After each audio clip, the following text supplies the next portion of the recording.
right. I'm going to change the topics here. This is something I say often in my shows. And that's the only part that's going to make the pod.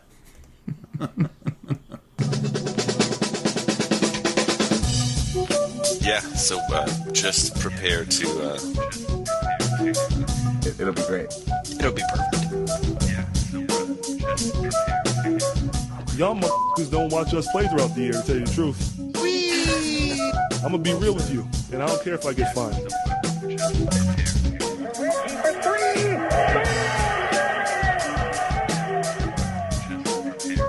I got my sweet jerk off with them. Shoot me down.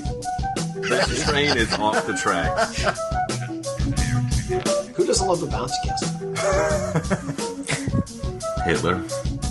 Just prepare to... yeah, so just prepare to be awash in undebeatable goodness.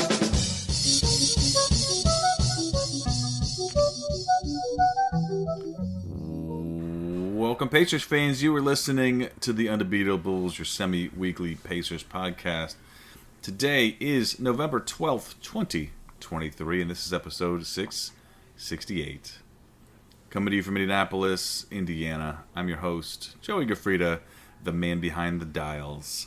This show, we're going to discuss a 3-in-1 week of Pacers basketball with games against San Antonio, Utah, Milwaukee, and Philadelphia. Joining me this week are two of our three analysts, coast to coast, like buttered toast. First, from Asheville, North Carolina, he's our in-house bartender, mixing up the drinks in the crappy jingles. It's John, making it weird, Colson. What is up, Pacer Nation? What is up, Undebeatables? Shout out to Firefox. Shout out. From Boise, Idaho, out west, it's our enforcer, John Harper. What is going on, fellas? Shouting out the NFL schedule makers this week in order to boost the international game in their infinite wisdom. The Indianapolis Colts and the New England Patriots faced off in Frankfurt today in a thrilling 10-6 contest where 6 points were scored after the first quarter. You can assume that German NFL viewership is going to double, maybe triple after this. Yeah. What time was that game on for you? Normal time. What time was it on for Frankfurt? I don't know. It was 11 here. So it's probably 7 o'clock or something game there. It was like 9 a.m. here. We were just... Yeah, it was early. Oh, was it early? It was taped. Even earlier. It was. I started it when I got up, and I didn't watch it. Sure. All right. Yeah. All right. Nice for you. Sense. Yeah. Yeah. What I do enjoy about that classic New England Patriots rivalry with the Indianapolis Colts, you think of Manning and Brady, and then you think of, 10-6 Frankfurt. Colts are 5-5 now, though. What are we, like 2 or 3 out of the wild card? Yep. We got it. We got this. Should have been tanking. Yeah, why aren't they tanking? Yeah. Because Coach got, Coach of the Year? We got that? We got Coach of the Year? That doesn't I don't think the coach who gets his star quarterback knocked out twice in 4 weeks gets Coach of the Year, bud. Still 5-5. Yeah. Great. No man's land. Love it. Yeah, exactly. Yeah. Before we get too far into the show, we'd like to remind listeners that they can support us, the longest running Pacers podcast, by heading over to patreon.com/undebeatables and support us for as little as $1 per month. Well, guys, we had a lot of basketball going on. We are in full swing.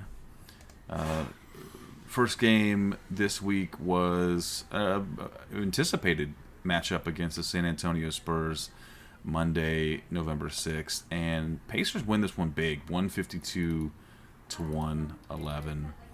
A lot of big numbers this game, but Halliburton, 23 points. Obi Toppin with 19. Miles Turner with 15 points, 11 rebounds. On the San Antonio side, everyone was there. I mean, really to watch Victor Wembanyama, who had 13 and 10, but the team as a whole did not perform up to the Pacers standard. And that one was over early, and Pacers ran away with this one, including tying the franchise high for points in a game. And there's actually some sprinkling of booze at the end for not setting the franchise record. Second game of the week, Wednesday, November 8th.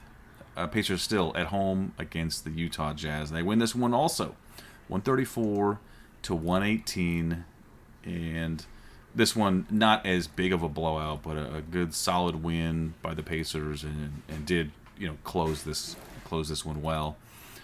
22 points from Mathurin, 22 points from Turner. Halliburton, 16 points, 13 assists. And on the Utah side, big performances out of Jordan Clarkson and Lauri Markkanen. I was relatively impressed with the Utah team, but Pacers, their offense is killing it this year. And game 3 of the week, again, still at home. November 9th. This is the second night of a back-to-back. Pacers taking on the Milwaukee Bucks, who've been fantastic this season. Lillard had a back injury. I don't know. Just afraid to play us, I think is what it was. That's what it was. And the Pacers make a nice comeback win and take this one 126-124. And we're outplaying Milwaukee in the fourth quarter, and really kind of snatching the win away from they were certainly perilous at some points.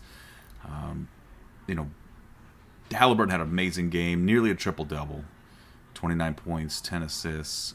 Mathurin again, 26 points, 11 rebounds. I think they said it was his first double-double. He was great. Miles Turner, 21 points. And this is with Antetokounmpo dropping 54 on our heads, and Chris Middleton with 19 as well. You can slow him down, but you're not going to stop him. And if that's slowing him down, then what else are you going to do? But anyway, Pacers. It doesn't matter that he gets 54 because the Pacers win. Pacers win. And the last game of the week, this was just before recording. Pacers on November 12th, Sunday, take on Philadelphia in the a little bit early game.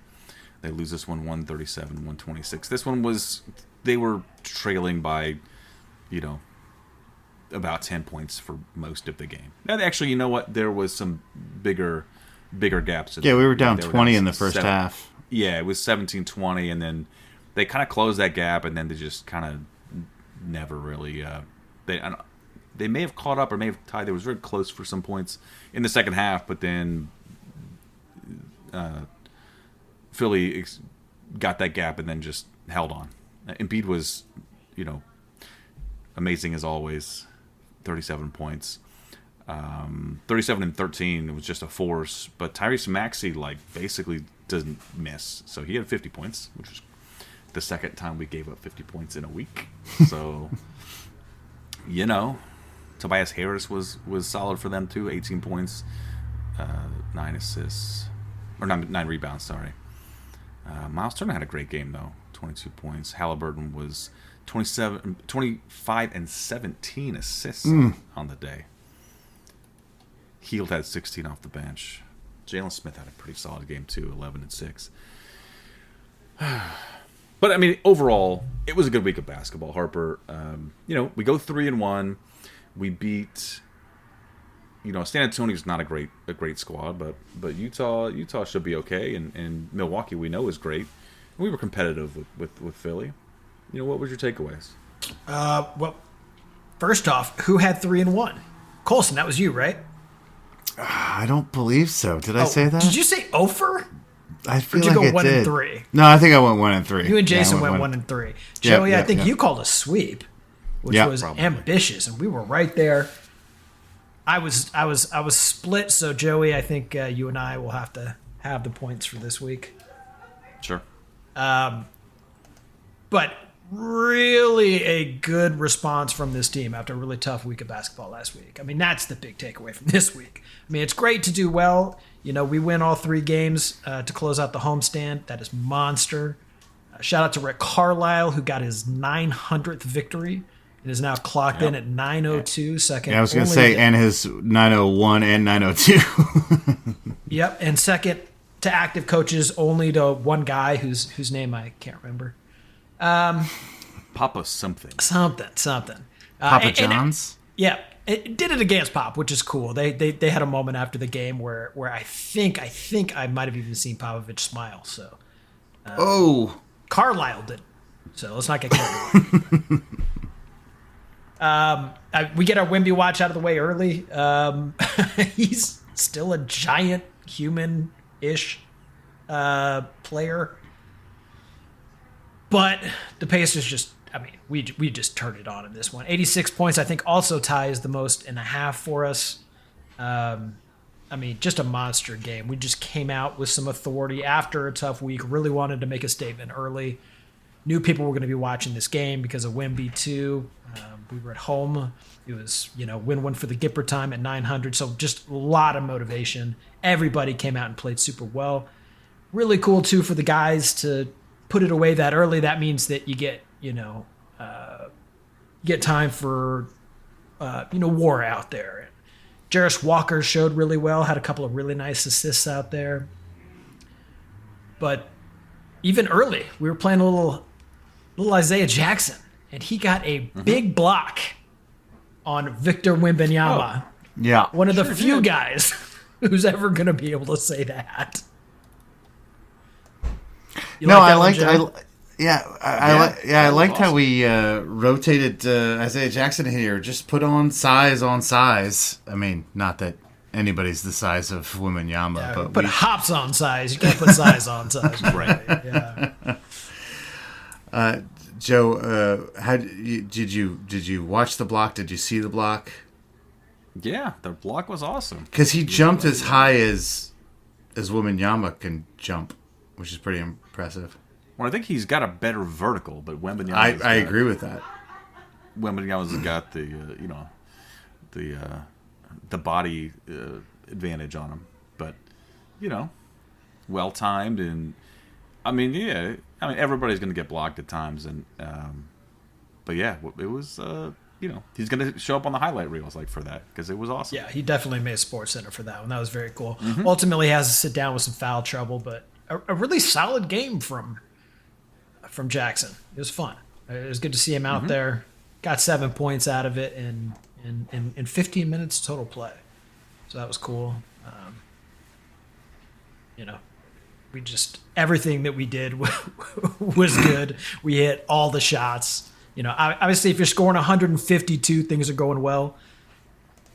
So, yeah, just a really fun game, and exactly the kind of response you expect from a good team at home after that just brutal Charlotte loss in the previous game. Well, and Harper, I think you've made the point, and I think it's the most important point is that I was very despondent last week because we lost to a shit team like the Bulls. We got blown out by the Celtics, just demoralized by the Celtics, and we lost to the Hornets, who we should be better than. Yeah, we should have lost to them. Exactly, and we come out and we beat, teams we should beat. We beat the Spurs, we beat the Jazz. We're at home. They're not as good as us. We beat them and beat them badly, which is great. And then you go up against the number 2 team in the East, the Milwaukee Bucks, and the final score is a little bit closer than it was, but it was a back and forth game all night, and we got down, we put them down, they got us down. It was back and forth down the stretch. I know there was no Damian Lillard, but and we definitely did allow Antetokounmpo, was that his career high? 54? I think it is. To do whatever he wanted. But we won that game. And you're just like, oh, yeah, that's how you respond to a bad week. You come out and do the things you're supposed to do. This Sixers loss is not even tough. They're leading the East. We're in their house. And we stayed competitive. This is a fantastic... Although, okay, we've got to talk about defensively what we're doing. But it was a solid week of basketball. We put up a lot of freaking points. We're really good at that. Yeah. I think we were number one. I think we've slid to number 2 in total offensive rating for the league. Just so you know, Antetokounmpo actually had a 55-pointer against Washington on January 3rd of this year. So, okay, second highest point output for him all time. But yeah, I mean, I guess we can circle back to the Jazz game. But yeah, that Bucks game was, I mean, that's an incredible game. With 5 minutes to go, we're down 9, and Milwaukee has a 91.3 chance win probability in that game. It's not nothing to come back under those circumstances against an MVP, even without Damian Lillard. With 5 minutes to go in the fourth quarter, it's defense time, and Damian Lillard doesn't help them do that. When they turn it on, they're one of the best defensive teams in the league. And, we did an excellent job executing down the stretch. That was, against veterans, against a veteran team. Oh, that's won a championship. Yeah. Like you can't say that that's not happened there.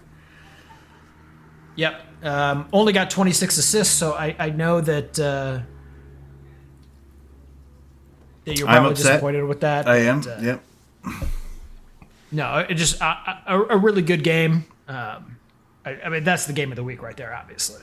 Oh, for sure. Oh, it was a delight to watch, and thrilling. It was one of those games where, this just is a roller coaster of emotion. Like, we came out, and if I recall, I think we gave the first punch, and looked like we were going to run away with it. I think we're up like 14 in the first quarter or something like that, and then they come back and respond, and it's like a few point game at the half, and then we're up 27-9.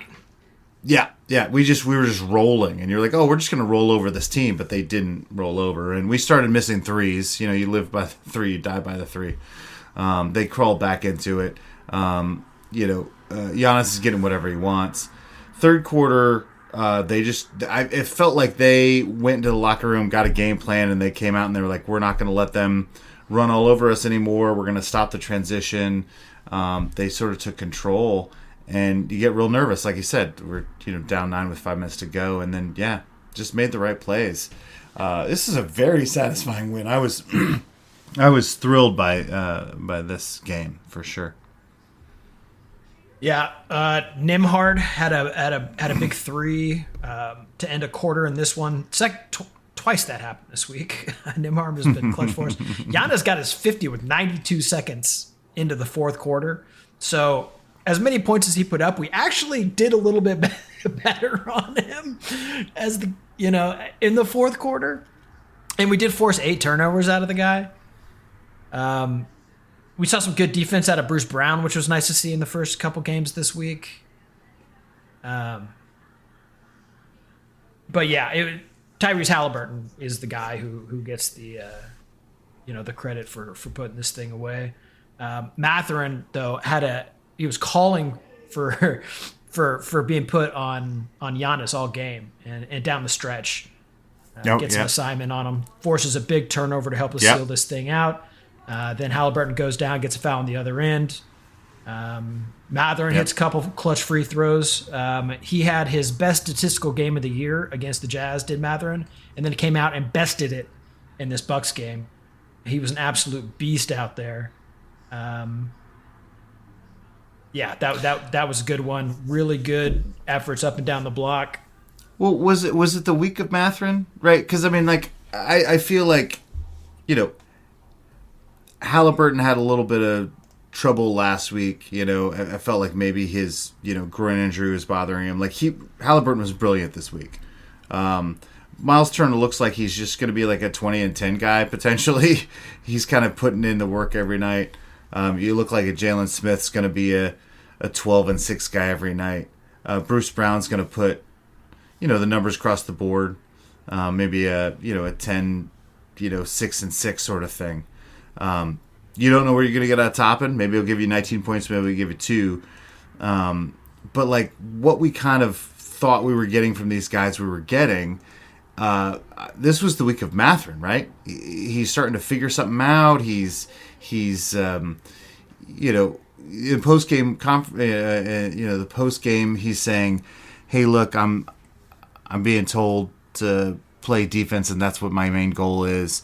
But I'm also being told to play in the flow, and I gotta just feel the game, and I've gotta, pass the ball more and all this stuff." And like he's getting like a huge download on his brain. And I felt like this week, like he was more aggressive, but it didn't feel super selfish. There were times where he made mistakes, but he seemed to something sort of clicked with him.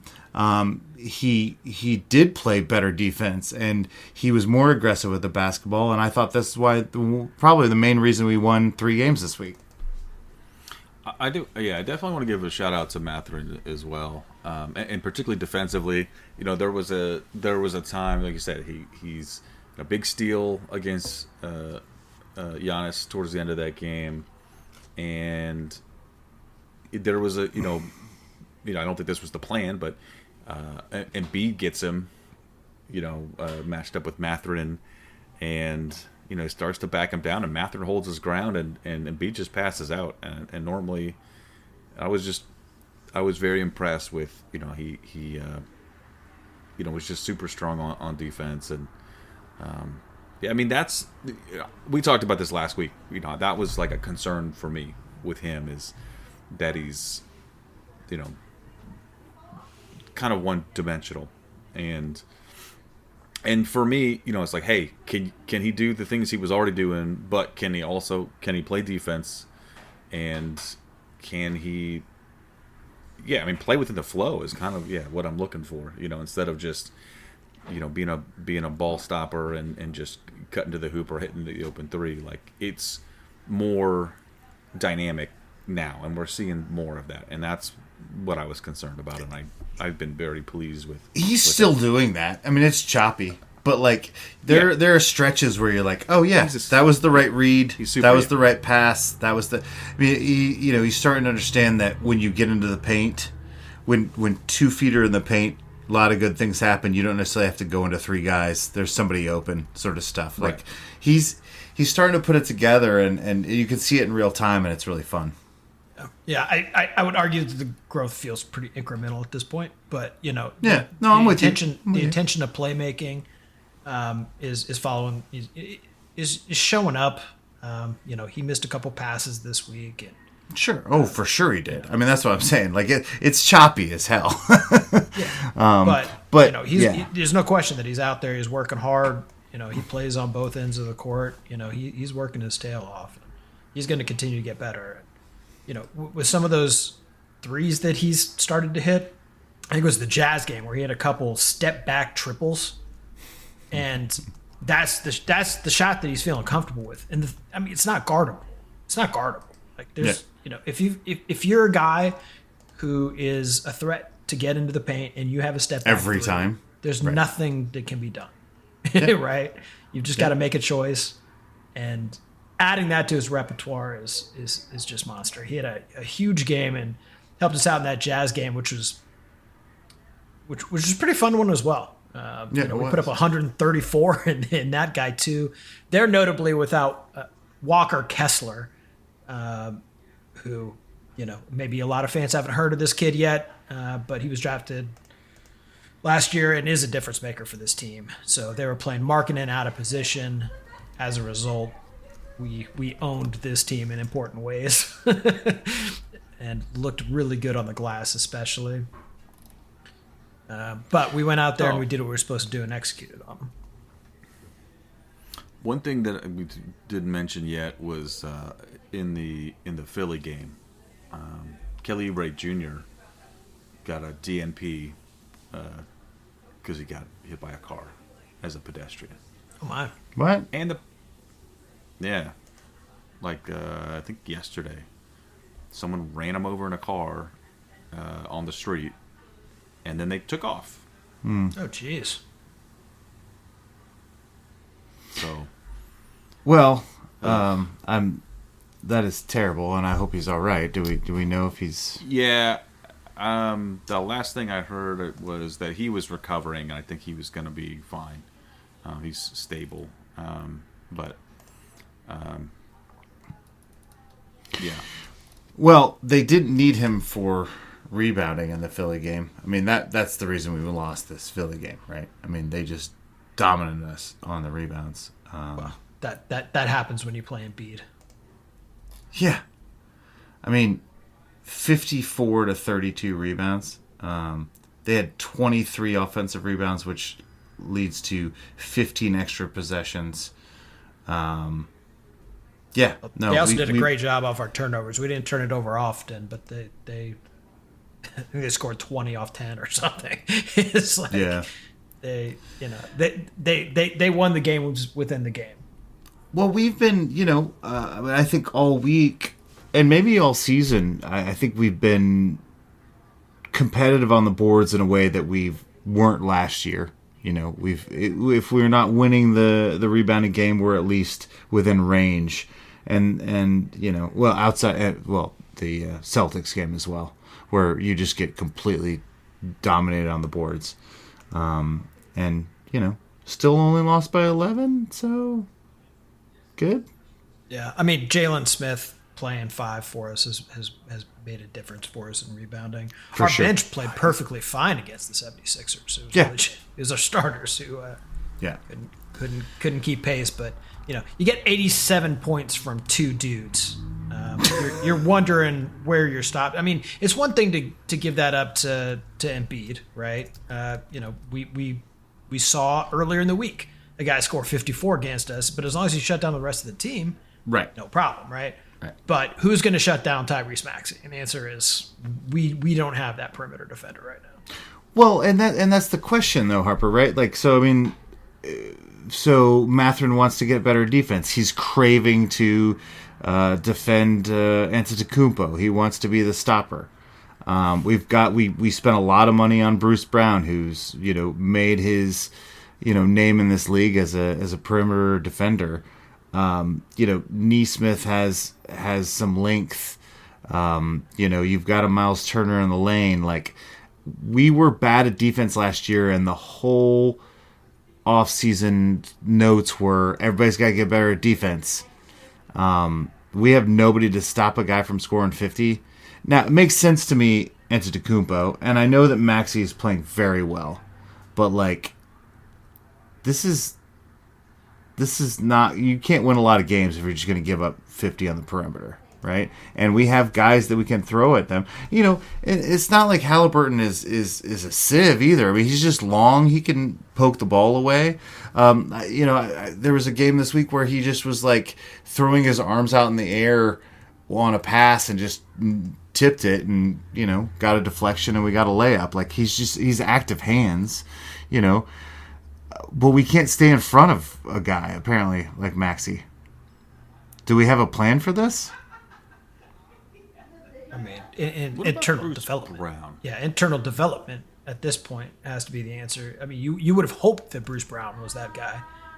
And he, I thought after, we were a little bit low on him, I thought, last show, because the defense that we kind of expected to see from him really hadn't been there thus far this year. I thought he had a couple really good games defensively for us. This was not one of them. Yeah. And, we'd like to see a little bit more out of him. It's clear that we're going to have to do some of this by committee. But giving up 2 50-point scorers in the same week, I mean, that's just, it doesn't matter how good you are offensively. You just, as a coach, that's going to drive you nuts, right? Well, and the game is so fast now. It's there's so many fast break points. Like, everybody's like scrambling to figure out who their matchup is, right? Like, a lot of times a guy is gonna get Max is going to be on random person, right? But like we sent a lot of guys at him in a half court, and it didn't seem to matter. We didn't have an answer. One other guy that we did not mention last week was Nesmith, and he had a really good game against Utah, putting up those 24. That's a guy who, so far this season has been a really good player for us. Obviously, we would love for him to be just a killer 3-and-D guy. I think it's tough to put Nesmith on Maxey while he's already hot and expect him to shut that down the way that Maxey is playing. But he's had an incredible year. I felt bad all week because I didn't mention Aaron Nesmith, so I'm coming back around. Nesmith had a really good week. He's had a really good season so far. It's a great season, yeah. I am really excited about where he's at tonight, notwithstanding.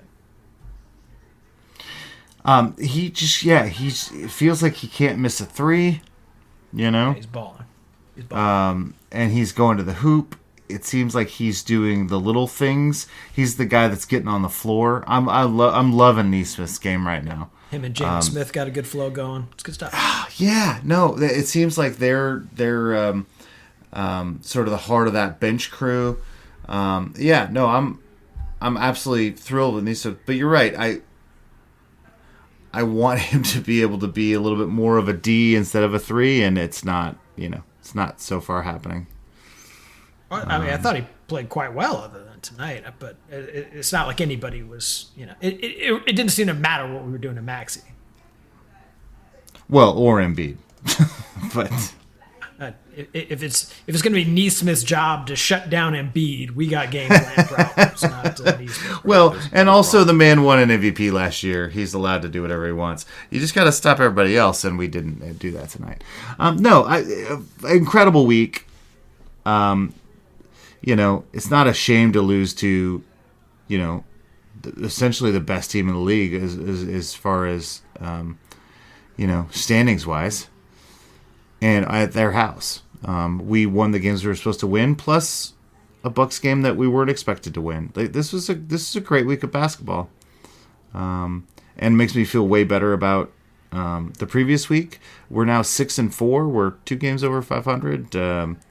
We're still 1-0 in the tournament. Yeah. Well, we get to revisit that on Tuesday, where we play at Philly.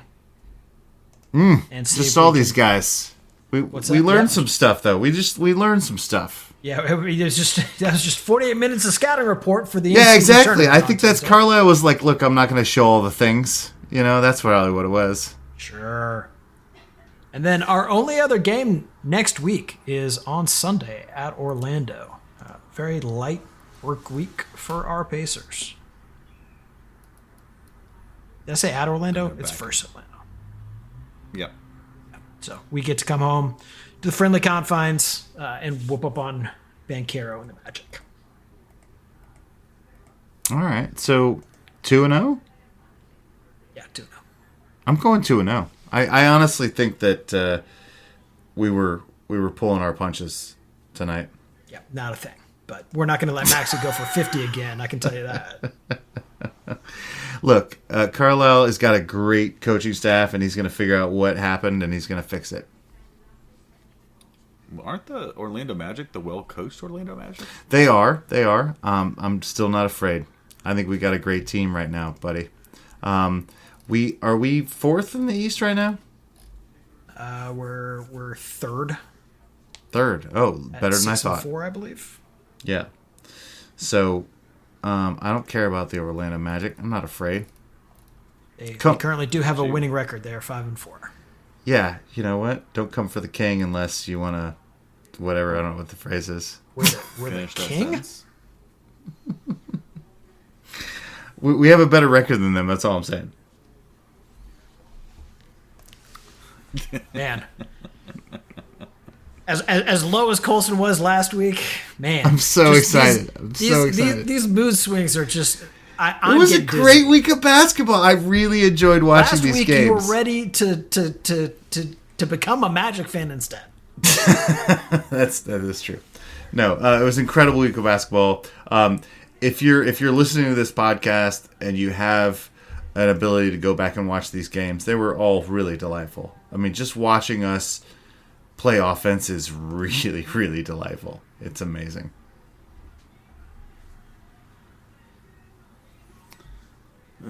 Colson, I'm making a meme for you right now. Are we? So we're only second in offensive rating now after. God, how are we not first? Because We were. there's 29 'Cause other we- teams. Last I saw, We only scored 125 tonight. Jesus. we can get that one on the next show for you and figure out how to get back to the top. There you go. Yeah, we're clicking on several cylinders on offense. That's not been the problem, as the saying goes. Right, Colson? That old nugget.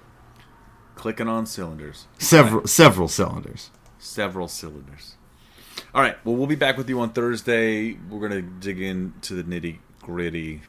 But yeah, we got a cup game coming up. I'm excited about that, and we'll get to see those crazy courts,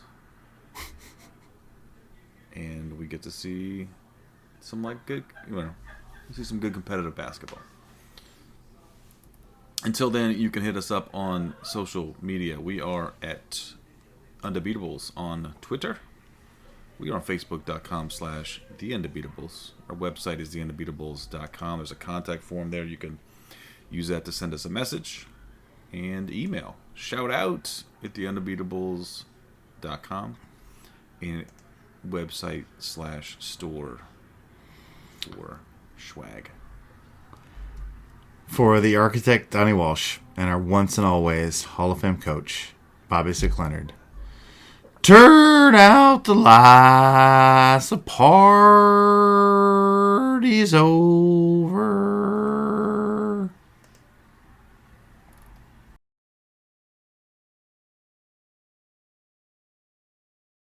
Kind of crushing life right now. Well, you had to yammer on about your personal life.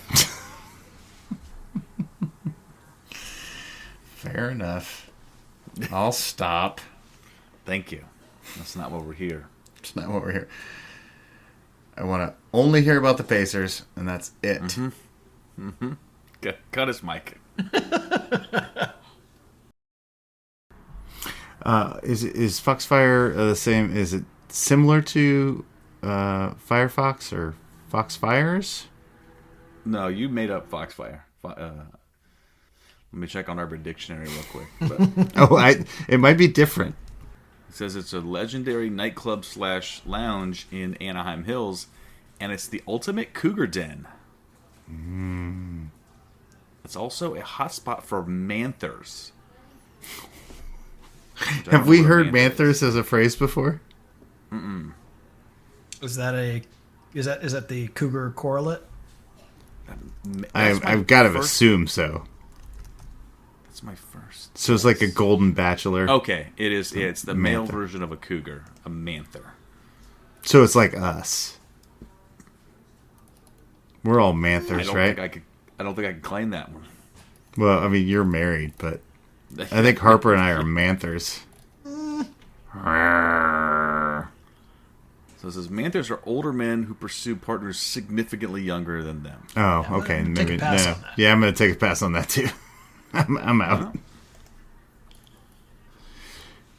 If I can't take you to the bar, we're not going out. You know what I'm saying?